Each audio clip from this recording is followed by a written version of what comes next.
Welcome back to the channel. Liam Douglas here, and in today's video I'm going to be talking about my new favorite camera bag. But before I get into that, make sure you check out the Liam Photography podcast. You can subscribe to the show on any of your favorite podcatching apps, whether it's Spotify, Apple Podcast, Google Podcast, and many others. And I'd appreciate it if you supported the show as well as subscribing to the channel here. All right, now let's get into this review. So, the bag I have for you today is the Think Tank Mirrorless Mover 30i. This is a fantastic bag. Now let me preface this by saying I own a lot of camera bags. There's no two ways about it. I have tons of them.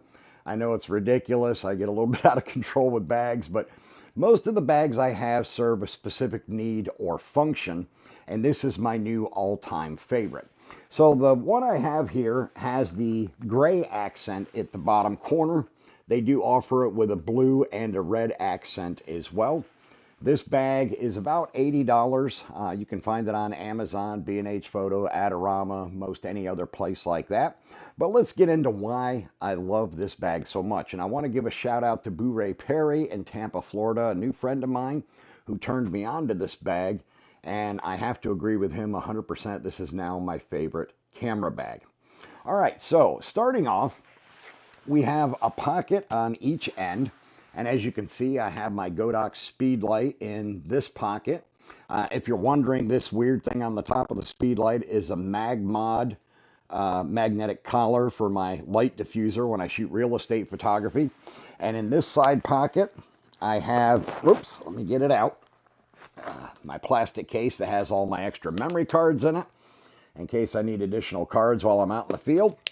So that fits nicely into this little outside pocket, so it's easy to get to and convenient for carrying my memory cards. Now it does have a small cross through on the back that could be for possibly like a small tripod or a selfie stick or something like that. You could stick in there. Now, let's get into some of the other things I really like about this bag. First of all, the front flap is magnetic. So it closes with magnets. Really convenient. You don't have to mess with it. You don't have to worry about it flopping around. You don't have to deal with buckles or belts or anything like that to open and close this outer flap. So let's open the outer flap and we'll unzip the front here. We have a good sized storage pocket in the front. I've got some of my extra batteries for my XT4 in this front pocket. I will be modifying how I carry my batteries in the near future because I have the Think Tank battery carrier coming tomorrow, and that carries 4 batteries, so that'll make things a little more convenient for my batteries. Now, in this front pocket here, there is actually an included poncho for this bag. So if you're going to be out shooting in the rain and you're worried about your gear getting wet, it does have a poncho that's attached and tucked in this pocket that you can pull out and put over the entire bag to keep your gear dry, which is extremely handy. And you could also put other things in this front, open the outer pocket part separate from the 2 inside pockets. Oh, and I did forget one item. In addition to my batteries, I do have one of my SD card readers in there as well. I could actually put that in the outer part so it's a little quicker and easier to get to. So, but that is the outer compartment, really slick and handy, and a magnetic enclosure flap that goes over it. Now, let's open the main part of the bag. It does have double zippers on the back, or you can run them around, both of them to either end, whichever you like. Now, this here is a feature that I absolutely love about this bag. Check this out. It opens forward. Most camera bags, whether they're messenger bags, sling bags, or whatever, most of them, the entire bag opens from this side. So you got to pull the flap or the opening back towards you to be able to get inside to your gear. This one is the exact opposite. Think Tank was really thinking outside the box when they created this design. That's one of the reasons why I absolutely love this bag. I can get to my gear while having this flap up to kind of conceal what I have inside if you might be shooting in an area where you're worried about getting mugged for your gear or something like that.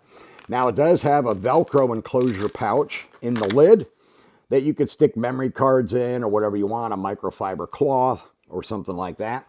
Now, inside the bag, I have my MagMod diffuser that goes on top of my speed light. You can see there. And I've got a lens, and I've got another lens, And then I also have one of my two XT4 camera bodies. So I can fit the camera body with two lenses, and I can still get a couple other things in here. Now there is a pocket here, right here, and this little pocket right here, you could actually slip your smartphone in. I have the iPhone 14 Pro Max, and it will fit in there. A little bit snug, but it does fit in there, and that's because of the case I have on the phone. If I didn't have that particular case on, if I had one of my thinner cases on the phone, it would slip in there a lot easier. Now, the one thing that I found interesting is Think Tank states that this bag will accommodate up to a 10-inch tablet in this back pocket here. But guess what? They're off by a little bit because, surprise, surprise, I actually have my 11-inch iPad Pro 4th Gen in that 10-inch tablet sleeve. And it's not difficult to get it in or out. It fits in there perfectly. So the Think Tank folks might want to update their marketing materials to say it accommodates up to an 11-inch tablet. And as you can see, my iPad actually has a fold-over case on it. And it has the Apple Pencil with it. And it still fits perfectly into this little back flap pocket sleeve right here. See that? Goes in nice and easy. So realistically, it can accommodate up to the 11-inch iPad in this back tablet sleeve. So that's extremely convenient. Now, the inside components, the pockets, the compartments are Velcro, so you can move them. You can pull them out, move them around, because you could easily put this camera body in with a lens already attached to it just by moving these compartments inside around a little bit. You can readjust them and easily get it in there. Now, if I wanted to, I would say probably if I'm out doing street or travel photography, then I'm not going to have my speed light with me. So if my speed light was not in this outer pocket, and this is a pretty good size speed light, it's one of the V860 Mark IIs from Godox. I have one of the Mark IIs for Fujifilm, and I have one of their new Mark IIIs as well. They're fantastic speed lights at a fraction of the cost of your first party speed lights. But if I took that speed light out of this outer pocket, it gives me a little more room on the inside where I could easily fit a third lens. Or I could put my XT4 in there with one of these lenses attached to it, modify the interior compartments, compartment segregators, and then I could still get two more lenses here and slip my iPhone in the middle in that little pocket between two of my lenses. So that's extremely convenient. So for a small bag, this can actually carry quite a bit of gear and be convenient and easy to carry all day long when you're out doing street photography, travel photography, anything like that. This would come in extremely handy for. Now, one of the use cases I'm looking forward to using this for is the next time I have to go out to shoot professional motorsports, whether it's NASCAR or IMSA. I do shoot both of those from time to time, and I wouldn't need my speed light. So then in that case, if I wanted to, and I'm only taking two lenses generally when I go, I take two lenses in a body, or maybe two bodies and two lenses. It just depends on the situation. But I have had times where I could go out and shoot all day with just one body and lens, and this bag would be absolutely perfect for that. However, if I needed to shoot with two bodies, I could, depending on the lenses I'm using, probably barely squeeze both of them in there. It'd be kind of tight, I think.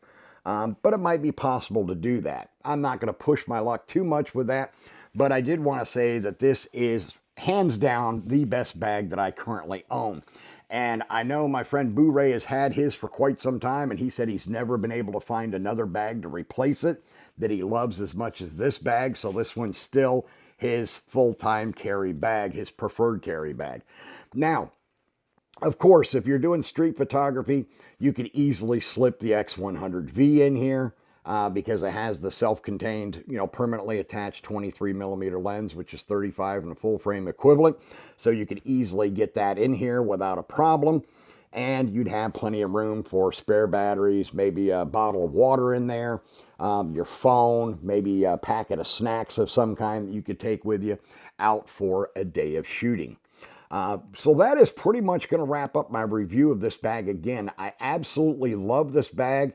In my opinion, Think Tank certainly hit a home run with this particular bag.